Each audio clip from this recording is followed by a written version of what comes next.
Kuyugi ko atong i-explore ang Bali, Indonesia. So, we know Bali is a popular island destination located in Indonesia. It is known for its stunning beaches, lush landscapes, vibrant culture, and rich traditions. Sa second day, we are in Batuan Temple and it's known for its popular destination for tourists and locals alike, known for its unique architecture, rich history, and beautiful surroundings. Our next destination is the Barong and Carry dance. It's a traditional Balinese dance performance that tells the story of an endless battle where the fight between Barong, who represents the good character, and Ranga, who represents the evil character, where in this story, the Barong wins the battle. And next destination is the Satria Loa Coffee. So this is called civet coffee in the West, and it's a kind of drink made from coffee beans that are excreted whole by an animal called a civet cat. And my favorite place, the Alas Harum Pali. We spent about 3 to 4 hours at the site and had a blast. The best.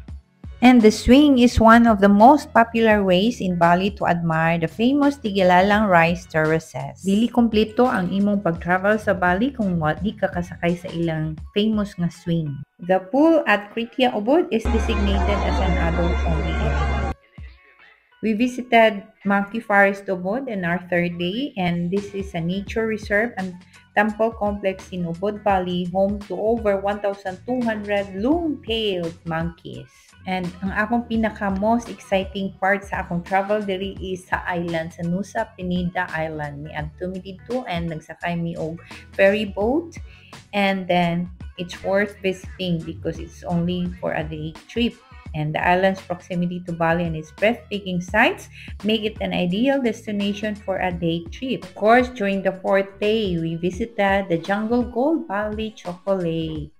So, para natay ibit-bit nga pasalubong Pinas. So, mo ni siya ang hot chocolate. Lami kayo siya. Dili daghang klaseng nga chocolate. May mo mapalit, no? Lain of flavor.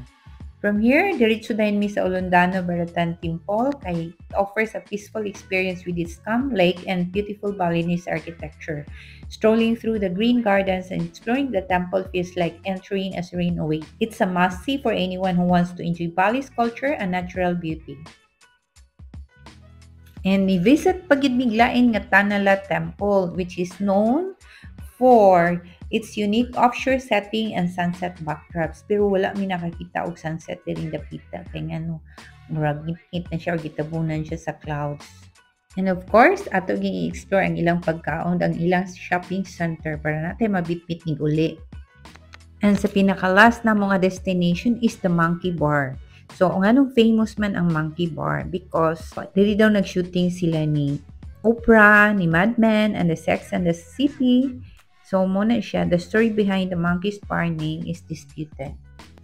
Dili jud enough ang 6 days nga pagstay na ko diri sa Bali kay daghan pagid kay ko wala na stayan. So, if you guys planning to visit Bali, Indonesia, you have to spend or recommend about 10 days in Bali para ma-explore nimo tanan. So, mura to guys. I hope nag-enjoy mo sa akong mini vlog sa Bali, Indonesia. Hope to see you soon on my next travel vlog.